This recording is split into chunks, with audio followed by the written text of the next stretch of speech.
আব্বা কুরবানি তো চলেই আসলো, এবার গরু কিনতে যাবা না? কিনবো, সামনের হাটেই কিনবো। আব্বা এবার কিন্তু আবার হাটে নিয়ে যাবা, তুমি একবার আবার হাটে নিয়ে যাও না, আমি একটু গরু দেখবো না, আমি একটু গরু দেখে কিনবো না। তোরে যে আমি হাটে নিয়ে যাব, তোরে নিয়ে তো আমার খুব চিন্তা হয়, আমি তোর আবার কোনো হারাই না ফেলি। যাবো হাটে, তা এখানে আমারে তুমি খুঁজে পাবা না, বুঝলাম না বিষয়টা। না মানে আমার চোখে তুই আর ওই বাজারের গরু তোর আলাদা না, বুঝিস নি? ওই একটু গরম পরনে আলাদা হতে পারিস, কিন্তু আমার চোখে তুই সবই এক।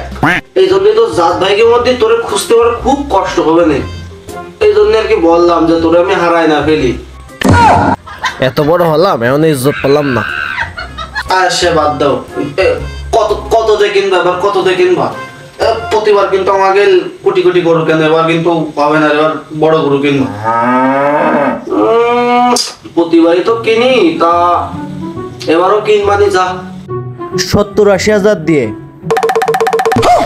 হ্যাঁ 70-80 হাজার? পাড়া মহল্লায় কত বড় বড় গরু দেয় 1 লাখ 1.5 লাখ, আর আমাকে কেন তুমি প্রতিবার 60-70-75 চলে চলে তো এটা কেমন লাগে না? না না না না, ও 70-80 হবে না রে, এবার তুমি 1 লক্ষ টাকা দিয়ে গরু কিনবা, আমরা আবার 1 লক্ষ টাকা দিয়ে গরু কিনবো। আর বাকি টাকা কি তোর দাদা এসে দেবে? যা বলছি তাই। না, আমার দাদার ছেলে, মানে আমার বাপ, তুমি।